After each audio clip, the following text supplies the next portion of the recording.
હા, હવે હવે હવે તમે આપણે માનસિક વિચારીએ કે ગાય પાટું મારે, બોઘરાને લાગે, બોઘરું ભાઈના કપાળે આવે અને બાઈના હાથમાંથી વાસરું છૂટ્યા પછી આ બધું બન્યું છે, તો ભાઈ શું બોલે?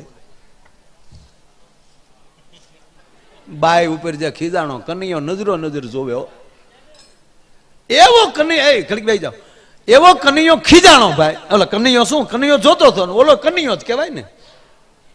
એ ઓલો ગાય દોવા વાળો જે ખીજાણો, એની ઘરવાળીને એક ગાન ત્રણ કટકા, મરી ગઈ, ખાતી નથી, એક વાસરું નથી રાખી શકતી, આ વાસરું તારા હાથમાં લઈ આવ્યું, એમાં મને આ મારું કપાળ ફૂટ્યું, મારું નમણું ફૂટી ગયું. કૃષ્ણ કે મારા બાજા બે.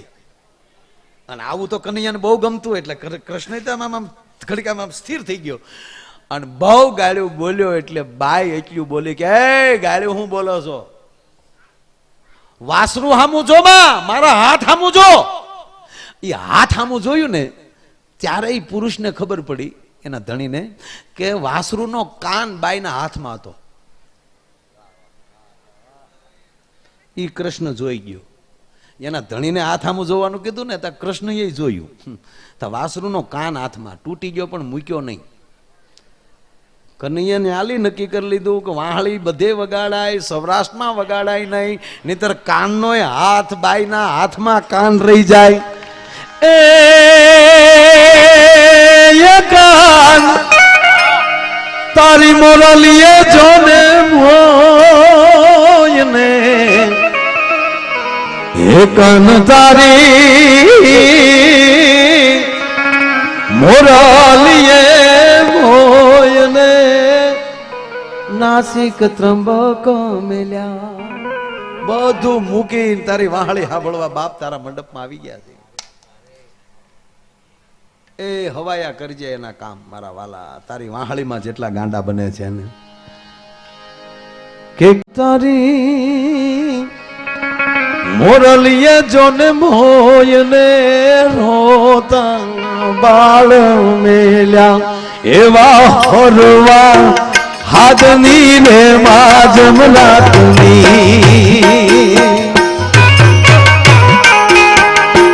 એવા હોરવા હાથની રે માજમલાતની,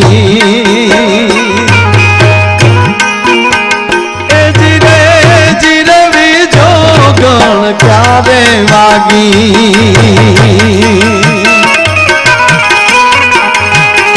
મણિયાર સાહેબ બેઠા છે એટલે મને આ વાત કેવી ગમશે. કૃષ્ણની વાહળી કેવી હતી? હરવા હાથની.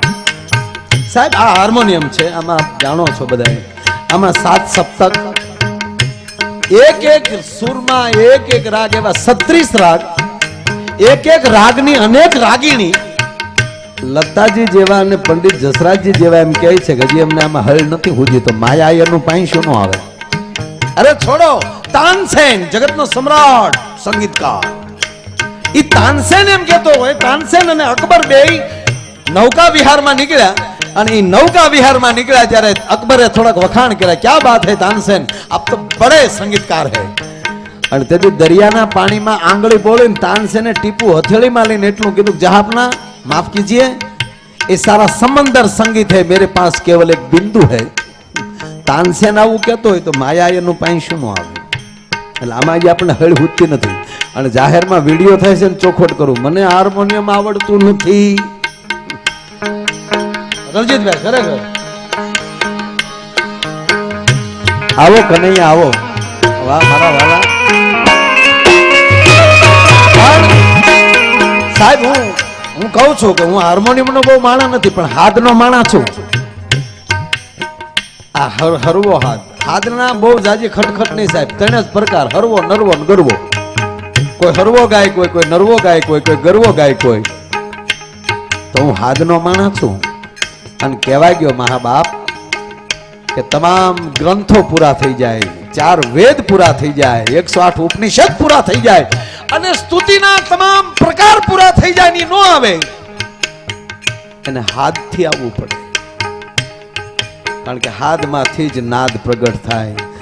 દ્રૌપદી શાસ્ત્ર વાંચવા, સ્તુતિ વાંચવા નહોતી ગઈ, અંદરથી નાદ ઉભો થઈ ગયો હતો, અંદરથી હાથ. એ કનૈયા, એ ગોવિંદ, એ ક બોલીને જ્યારે સૈયા ઉપર સૂતો થો ન બોલી ત્યાં રવાના થઈ ગયો અને જે યકાર પૂરો નહોતો જોતા વસ્ત્ર પૂરવા મળ્યો થો એ કેટલો ઉતાવળથી એ હાથની કેટલી તાકાત છે સાહેબ હાથથી આવવું પડે એટલે અમારો કવિ લખે હાથ કરું ના આવજે મોગલ હાથ કરું ના આવજે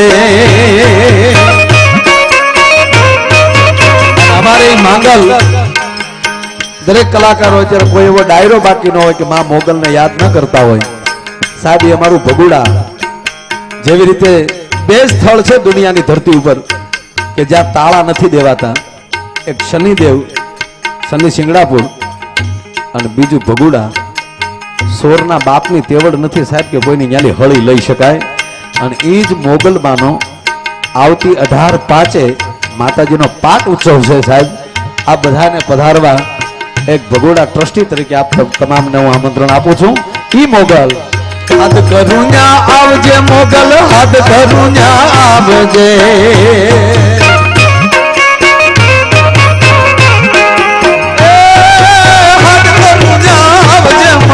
હાથ કરું ન્યા આવજે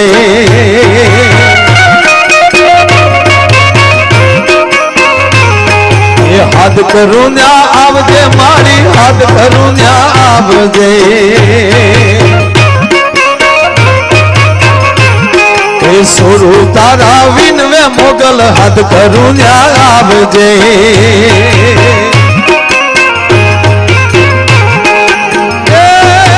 મુખડા નામ રોડજે મારી મુખડા નામ રોડજે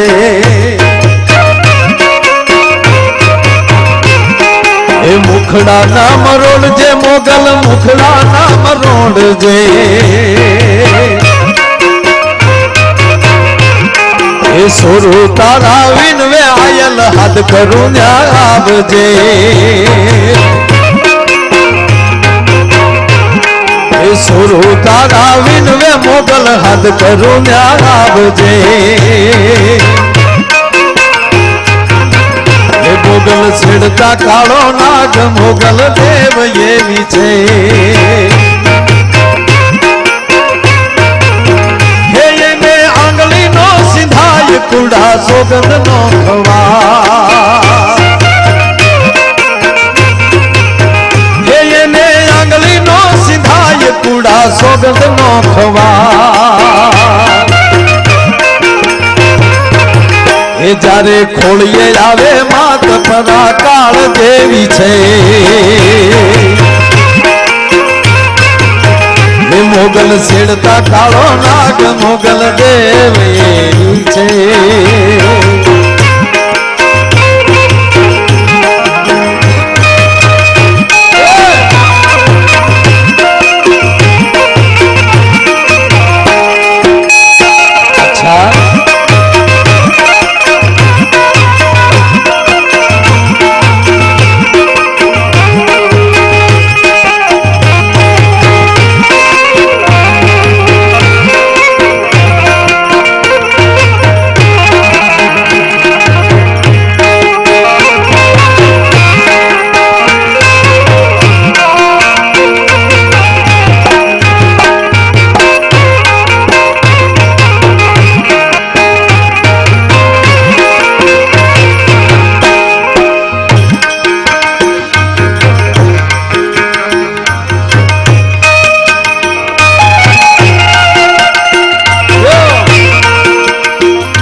મુરલી વાળા રે તને ભજે વ્રજની બાળા વ્રજની બાળા વ્રજની બાળા તને ભજે વ્રજની બાળા રે કનૈયા મુરલી વાળા રે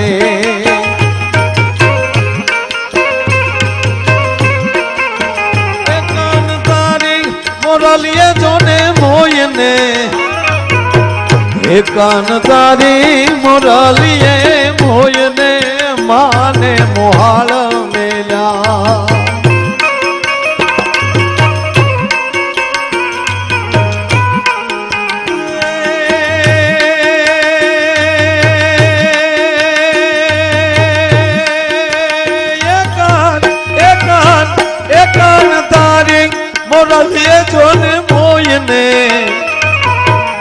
આઈ ભોજાઈ મેલ્યા એવા હરવા હાથની રે માં જમરાતની હે એવા હરવા હાથની રે માં જમરાતની એ ધીરે ધીરે બીજો ગણ ક્યારે વાગી અને છેલ્લે આ 7 દિવસનું વાતાવરણ કેવું છે ખબર? હવે ગુજરી જાય પછી સ્વર્ગ મળે ક્યાં જાય મારો રામ જાણે. આ બધી મૃત્યુ પછીની જે વાતો છે ને એ અનુભવ વગરની છે એટલે ગપગોળા છે. નથી ઘણા આપણે વિવરાતા આમ કરશે તો સ્વર્ગ મળશે ને આમ કરશે તો નરક મળશે. તમે અહીંયા જી આવ્યા છો, અમને શું કામ હેરાન કરો? પણ એટલું કહું કે સ્વર્ગમાં આવી રીતનું વાતાવરણ છે નહીં. આ ભાગવત છે ત્યાં સુધી તો આપણે સ્વર્ગમાં છઈ ને છઈ એમાં કોઈ શંકાને સ્થાન નથી. અને એટલે બાપુ છેલ્લે હેમુભાઈ યાદ આવ્યો. હે મારું વન રાવણ છે રૂડું વૈકુંઠ નહીં રે આવું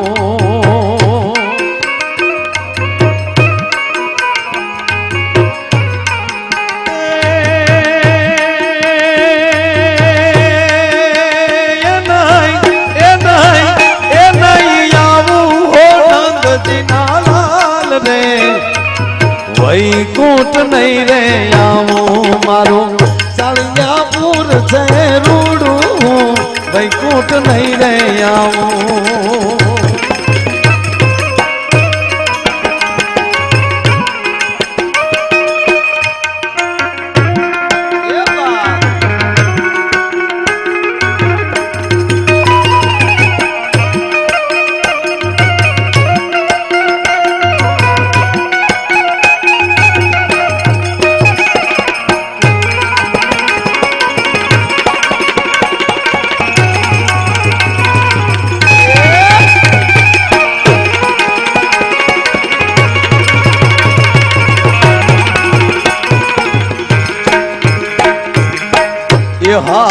સ્વર્ગના લોક તો છે અતિ કુડા સ્વર્ગના લોક તો છે અતિ કુડા સ્વર્ગના લોક તો છે અતિ કુડા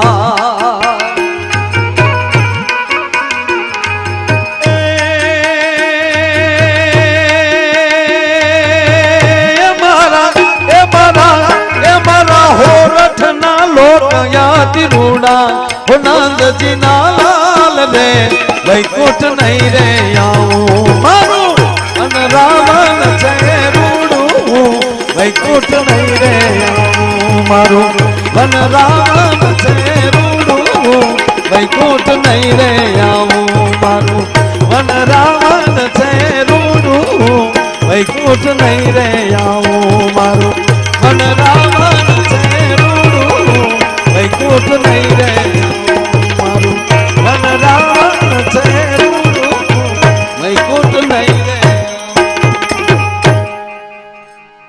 એ હા વિમાન મોકલો તો મોકલજો વેલા. લોક કવિ લખે છે અમારે તારા વૈકુંઠમાં નથી આવવું, અમને અમારું ગામ રૂડું છે. અને છેલ્લે શરણાગતિ માગે છે લોક કવિ. પાછું આમાં લખ્યું ને સ્વર્ગના લોક તો છે અતિ કુડા. સાહેબ આ લોક કવિ લખે છે એમ નહીં, કૈલાસના ખોપરા ઉપર બેઠેલો મહાદેવ ઈ પાર્વતીને કહે છે કે હે દેવી ઉમા કહું મેં અનુભવ અપના સતરી ભજન જગત સબ સપના. ભગવાનનું ભજન કરાય દેવી, બાકી બીજો ધંધો ન કરાય. બાકી સ્વર્ગના દેવતાઓને અતિ સ્વાર્થીલા છે, આવું શિવ બોલ્યા. એ ભીહમાં હોય ત્યારે જ મારી પાસે આવે. સ્વર્ગના દેવતાઓ એટલે ગાંધીનગર અને દિલ્હી બેઠેલા આપણા વડીલો, એમાં અમુક અમુક ઇન્દ્ર પણ છે. રોજ ફાર્મ ઉપર મુજરો જોવે છે. કોણ પાલટી ના મને પૂછતા નહીં. સ્વર્ગના દેવતાઓ અતિ કુડા છે, એટલે દેવ એટલે વ્યવસ્થા કરનારા એ વખતના એ કુડા છે. અને મારા વ્રજના લોક અતિ વ્રજ કહેતા મૂળ આપણી ભૂમિ, જે ભૂમિમાં આપણે જન્મ્યા છીએ. તમે આપણે જો હવે તો આ બધું બહેનો માતાઓ પણ મોટી ઉંમરની માતાઓને બહેનો પૂજ્યો કે પેલા આપણે સુલાનો અગ્નિ ઓલાવા ન દેતા, ભારી રાખતા. રસોઈ થઈ જાય એટલે એક આખું સાણું એમાં અડાયું નાખી અને પાછી માથે રાખ ઢાંકી દેતા. માણસ જીવે અને મરે ત્યાં સુધી એની ઈ જ અગ્નિમાંથી એના રોટલા પાકતા થા સાહેબ. એટલે જ આપણે શમશાને તે ઘરની આગ લઈ જતા થા કે આ જ આગથી આ બોડી બન્યું છે, તો આ આગ સિવાય બીજું એને કોઈ બાળી ન શકે. એનો અર્થ આપણને આપણા જ બાળી શકે, બાકી કોઈના બાપની તાકાત નથી સાહેબ. આપણને આપણા જ હેરાન કરે, આપણને જ આપણા જ હળગાવે, આપણો જ અગ્નિ જેને આપણે રોટલા ખવડાવી. અને સાંભળજો કે આ દુનિયા અત્યારે મેં કીધું ને 21મી સદીમાં જોટો છે, કોઈને વાંધો છે જ નહીં. છતાં મેં કરોડપતિના દીકરાને દુખી જોયા છે. આ દુનિયામાં કોણ દુખી છે કહું? જે બીજાની પ્રગતિ ન સ્વીકારી શકે એ જ આ દુનિયામાં દુખી હોય. બાકી જે બીજાની પ્રગતિ જોઈને રાજી થતો હોય કોઈ દી દુખી ન હોઈ શકે સાહેબ. જે બીજાની પ્રગતિ જોઈને, જેને અંદરથી ટાઢ્યું, આ મોગા મળવાનું બંધ થાય બધું રેડી છે. આ મોગા મળવા એટલે કોકનું હારું વધારે જોઈ જાય તો બીજાને વાતું કરતો હોય કે હવે એ ખબર છે અમને ક્યાંથી રૂપિયો આવે છે. આ જે કામ છે, આ ભાગવત કથા છે, એ 1 નંબરનું છે કે 2 નંબરનું કામ? બરાબર. આનાથી બીજો એકડો મોટો હોય જ નહીં. મને એકડો બહુ ગમે, એક બહુ ગમે. શું કામ? તમને 2 કેમ છે એ ખબર છે કે 1 ને 1 2, 3 કેમ છે 2 ને 1 3. ટોટલી આંકડાની તમને ખબર છે કે ઈ આંકડો કેમ બન્યો. 5 કેમ છે 2 2 4 ને માથે 1 ભેળો એટલે 5. ટોટલી નો સરવાળો થઈ કે એકડો હેનથી થયો. એક એકડો નથી સમજાતો ને એક મીંડું નથી સમજાતું.